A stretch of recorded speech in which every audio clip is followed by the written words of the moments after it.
Sanders. Hello, everybody. My name is Enoch Sanders. I'm not saying that I'm really glad to be here because I wish I didn't have anything to say. But the Most High and a lot of peoples out here tell me a lot of things. They say, Enoch, now you got to go down there and tell them for us. I see everybody is saying basically what is going on, what the people is talking about out here on the streets. But I kind of break things down, and so, our peoples can understand.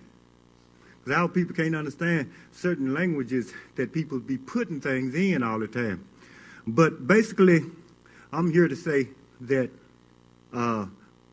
really, we don't need policemen coming from these surrounding cities where these people moved out of here because they would need policemen coming from these surrounding cities where these people moved out of here because they was prejudiced against the people that's in the city, that makes up this city here is black, the majority of the people. That's what it's all about. Now, if somebody's over there, they say that somebody done stole a shirt out of a store over there, they will chase him or her down over here and kill 4 or 5 people before they get that shirt back. But they don't make no difference because there's only black peoples over here, and these black people's not going to stand up and say, hey, y'all can't come over here and dog these poor peoples out like that. If they was coming over here and dogging some peoples out that had some money, that was about something, they'd run into all kinds of big lawsuits and everything. But we are allowing them to come over here, but they won't allow us to go over there. We know some of our police officers that went over and tried to sit down and eat meals in some of these prejudiced surrounding towns. And what did they do? They'll lock them up. In other words, they are dogging our peoples out, and we don't supposed to say nothing about it.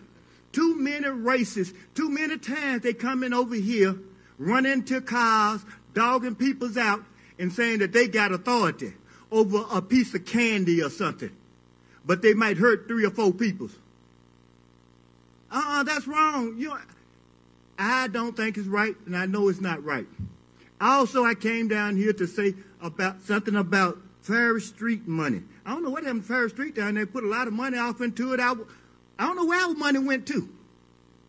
And there's a lot of places that our money is going to here in the city that we don't know nothing about, and our people is telling me that that our government is taking the money. Our people is taking the money. I don't like that. I don't either. I wish people would investigate where all of this money is going to and make sure that something be done about it. Because we pay taxes, we do things, and if we say we want Ferry Street fixed up, then we put money for it, we want money for it. Thank you.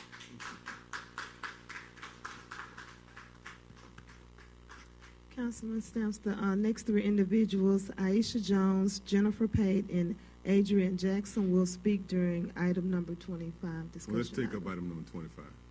Thank you, Mr. President. Mr. President and members of this body, you can come to them. Before you start, okay.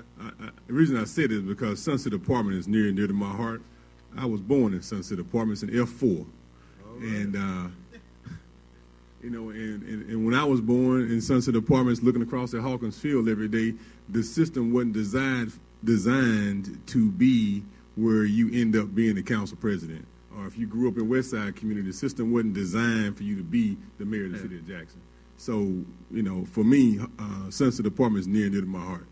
Every time I hear something going on in Sunset, I drive over there pretty often and just sit down on the steps there just to remember a little bit. So let's hear what Sunset Apartments has to say. Thank you. And I'm going to ask Mr. Williams was the first one who contacted me.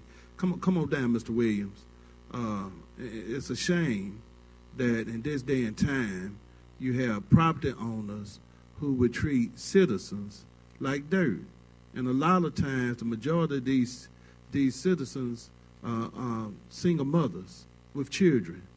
And Mr. Williams is handicapped, and they threaten him for speaking up and saying something. But for him and others saying something, then the conditions, brown water, we can start through A and go through Z. When we went out there and somebody let them know we were going to do a press conference, they came out there was no water. Hadn't been water in days. They came out there in the middle of the night, turned the water on, water running everywhere. Can you imagine all the mothers and children in those complexes with no water? Children got to use the bathroom. They can't understand the toilet can't flush without the water. These are children, but these citizens deserve to be treated better. It ain't like they stand there free. Somebody paying, whether it's the government, somebody getting some money for them being there. But yet, they treating them like their money ain't the same as everybody else's money. They treating them like dirt, and that's no other way to call it. But they wouldn't want their children or their grandchildren or great-grandchildren to be treated like this. And I'm glad they're speaking out, because these mothers, you don't know who, as the president said, you don't know what these children at that apartment complex is going to be. One of them might become the doctor to find the cure to cancer. You don't know what, but you got to treat them right. Yes, ma'am. Either one of you can start speaking in.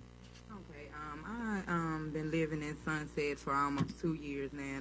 What's your name, man? Aisha Jones. Sorry about that. And since I moved in the apartment, let me say that I was moved in by the